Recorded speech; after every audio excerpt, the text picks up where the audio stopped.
இன்னைக்கு பிள்ளையாருக்கு கொழுக்கட்டை செய்ய போறோம். அதனால 4 கப், இந்த கப்ல 4 கப் மாவு போட்டுக்கலாம். வீட்டுல அரைச்ச பச்சரிசி மாவு தான், சூப்பரா இருக்கும்.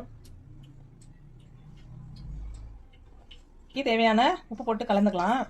கொஞ்சம் மாவை கொஞ்சம் உப்பு போட்டு கலந்து வறுத்துக்கலாம். லைட்டா வறுத்துட்டோம்னா கொஞ்சம் நல்லா இருக்கும், சாஃப்டா இருக்கும். மாவை வறுத்து கொட்டிட்டேன். சூடா பாலை ஊத்தி கிண்டிக்கலாம். பால் ஊத்தி கிண்டினோம்னா மாவு நல்லா பளிச்சுன்னு வரும், டேஸ்டும் சூப்பரா இருக்கும். பாலை ஊத்தி அப்படியே பூரண கொழுக்கட்டைக்கு பூரணம் ரெடி பண்ணிக்கலாம். நெய் விட்டு எள்ளும் தேங்காயும் வறுத்துற வேண்டியதான். போட்டுக்கலாம், தேங்காய் போட்டுக்கலாம். நல்லா வறுபடணும், இல்லைன்னா கொழுக்கட்டை சீக்கிரம் ஊசி போயிடும். அதனால தேங்காய் நல்லா வறுத்தோம்னா நாளைக்கு காலையில வரைக்கும் கூட மீதி இருந்தால் சாப்பிடலாம். கடலப்பருப்பை போட்டுக்கலாம். கடலப்பருப்பை வேக வச்சு மிக்சியில் நுணுக்கி வச்சுட்டேன், அதை அப்படியே போட்டுக்குவோம். ஏலக்காய் பவுடர் போட்டுக்குவோம். போட்டுட்டு பாகு காய்ச்சி வடிகட்டி வச்சுட்டேன், அதையும் எடுத்து அதில் அப்படியே ஊற்றி நம்மளது தூளுப்பு கொஞ்சம் போட்டுக்கலாம், அப்பதான் இனிப்பு எடுத்து கொடுப்போம்.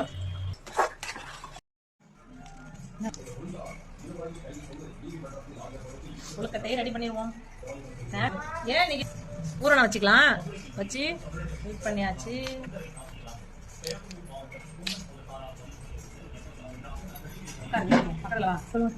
சஞ்சனாக்கு வந்து மிக பாருங்க, கொழுக்கட்டை செய்யறதுக்கு வானா, உன்னோட பெரிய தொல்லையா இருக்கு, பெண்ணா உனக்கு வருது.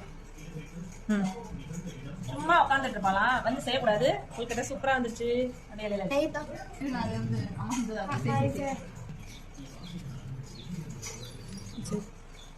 பூர்ணத்தை வச்சு அப்படியே மடிச்சிடுவோம்.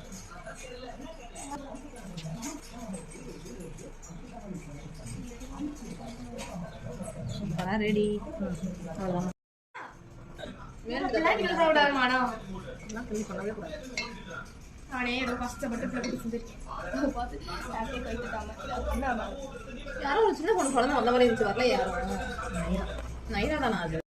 பிள்ளையாரு மலைக்கோட்டை மேல இருக்காரு, கோட்டல உச்சி பிள்ளையார் கோயில். இது அப்பனா இது வர உச்சி பிள்ளையார், எங்க வீட்டு உச்சி பிள்ளையாரு பாருங்க. வந்துடாவா என்ன பிள்ளையார பார்த்து. எங்க வீட்டு உச்சி பிள்ளையாரு சூப்பரா இருக்காரு, கொழுக்கட்டையும் சூப்பரா வந்திருக்கு. பிள்ளையார் சுத்துறாரு, பிள்ளையார் சுத்துறாரு.